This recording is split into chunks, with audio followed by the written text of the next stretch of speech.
Every July, millions of gardeners make the same mistake. They look at their garden in the summer heat, they think the growing season is basically over, and they do nothing. They wait. They assume it's too late. And then September arrives. Their neighbor's garden is still bursting with color, still producing, still alive, while theirs looks tired and empty. The difference isn't luck. It isn't a bigger budget. It isn't years of experience. The difference is this: some gardeners know what to plant in July. And most don't. In this video, I'm going to show you exactly which plants go into the ground right now, in July, so that your garden doesn't just survive the rest of summer, but genuinely thrives through it. And the last plant on this list, most people have never even considered planting it in summer. But it might just be the smartest thing you do in your garden all year. Let's get into it. Before we start, I want to say something important. July gets a bad reputation in the gardening world. The sun is intense. The soil dries out fast. And yes, some plants genuinely struggle this time of year. But here's what most gardeners don't realize: July is actually a window. A short one, a specific one. And the gardeners who know how to use it are the ones who have something beautiful to show for it come August and September. These aren't complicated plants. They don't need special soil or expensive fertilizers. They just need to go in the ground at the right time, which is right now. Plant 1, Zinnia. We're starting with zinnias, and if you've never grown them before, July is honestly the perfect time to start.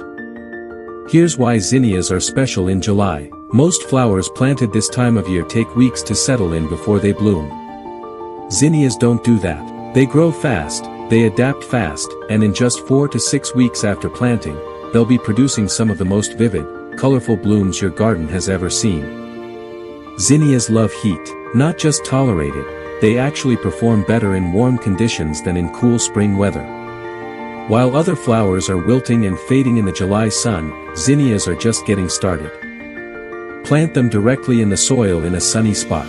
They don't transplant particularly well, so sow the seeds straight into the ground where you want them to grow. Water them in well, keep the soil consistently moist for the first couple of weeks, and then step back.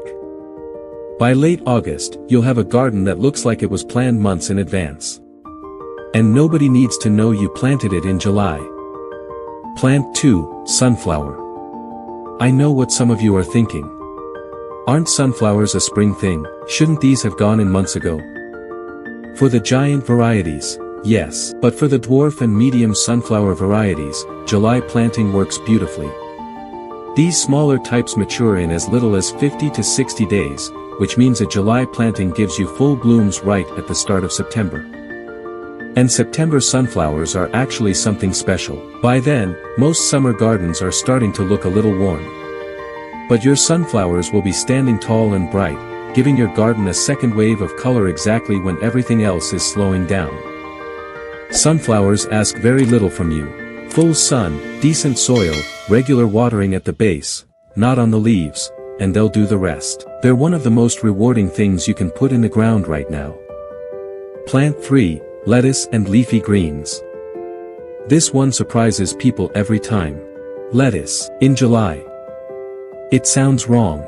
Lettuce is a cool weather crop, everyone knows that. But here's the thing. If you plant lettuce in mid to late July, it's going to be maturing in September and October, when the temperatures have dropped back down to exactly what lettuce loves. You're not growing it through the heat, you're growing it past it. The same logic applies to spinach, arugula, kale, and Swiss chard. All of these leafy greens planted in July will give you a genuinely productive autumn harvest, fresh food from your own garden at a time when most people think the growing season is finished. One practical tip: when you first plant, give them some light shade during the hottest part of the afternoon. A simple shade cloth or even the shadow of a taller plant nearby is enough to get them through July. Once August arrives and things cool slightly, they'll take off on their own. Plant 4, Cosmos. If you want something effortlessly beautiful with almost no effort attached to it, Cosmos is your answer. Cosmos are tall, feathery, delicate-looking flowers that bloom in pinks, purples, whites, and deep crimsons. They have this airy, wild quality to them, like they grew there naturally rather than being planted. And the irony is that they're one of the easiest plants in this entire list to grow. Cosmos actually prefer poor soil. They don't want to be fertilized. They don't want to be fussed over. You scatter the seeds, water them in, and they get on with it. Planted in July, Cosmos will flower from late August right through to the first frost. That's months of blooms from a single planting. They also attract butterflies and beneficial insects in significant numbers, which is a genuine bonus for the rest of your garden. A few rows of Cosmos near your vegetable beds can make a real difference to your overall garden health. Plant 5, Strawberry Runners. Now we're getting into something a little different. If you already have strawberry plants, July is the month when they start sending out runners, those long horizontal stems that creep across the soil and produce new baby plants at their tips. Most gardeners clip these off and throw them away. That's a mistake. Those runners are free plants. If you pin them down into small pots of compost or directly into a new bed, they'll root themselves within a few weeks. By autumn, you'll have a brand new row of strawberry plants, fully established, ready to fruit next spring, and it cost you nothing. If you don't have strawberry plants yet, July is still a great time to buy young plants or runners from a garden center. They'll have all of summer and autumn to establish their root systems, which means next year's harvest will be far stronger than if you'd planted in spring. Free food from your own garden. That's hard to argue with. Plant 6, Beans. If you've been putting off planting beans, stop. July is genuinely one of the best months for them. Bush beans in particular are incredibly fast, from seed to harvest in about 50 to 55 days. A planting right now in July gives you fresh beans in September, and September beans are some of the best you'll ever taste, because they mature slowly in gradually cooling temperatures, which concentrates their flavor. They need full sun and consistent watering, especially once the pods start forming. Other than that, beans are genuinely low maintenance.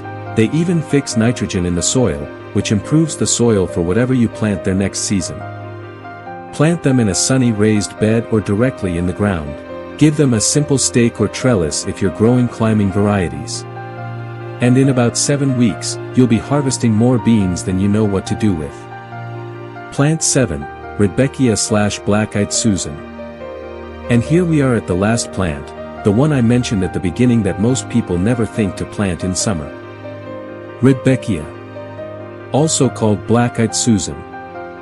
Most gardeners think of Rudbeckia as a plant you establish in spring or autumn. And that's true for the perennial varieties. But the annual forms of Rudbeckia planted from seed in July will surprise you completely. They mature in 10 to 12 weeks. Their golden yellow flowers with dark centers are one of the most striking things you can have in a late summer or early autumn garden. And they keep blooming until the frost arrives. But here's what makes Rudbeckia genuinely special in the long term. If you let the seed heads dry out at the end of the season instead of cutting them off, the birds come. Goldfinches, sparrows, and other seed-eating birds will visit your garden through autumn and winter to feed on those seeds. You plant one thing in July, and it feeds your garden ecosystem all the way through to spring. That's the kind of plant that earns a permanent place. So there you have it. 7 plants: zinnias, sunflowers, leafy greens, cosmos, strawberry runners, beans, and Rudbeckia, all going into the ground right now, in July, while other gardeners are doing nothing. That's the thing about July. It doesn't feel like a planting month. The heat fools you into thinking the work is done. But the gardeners who push through that feeling, who get their hands in the soil anyway, are the ones who are still enjoying their gardens in October when everyone else gave up 2 months ago. You don't need all 7 of these. Pick 2 or 3 that suit your space, your soil, and what you actually want from your garden. Start there. Get them in the ground this week. And then come back and tell me in the comments, which one are you planting first? I read every single comment, and I genuinely love hearing how your gardens are doing.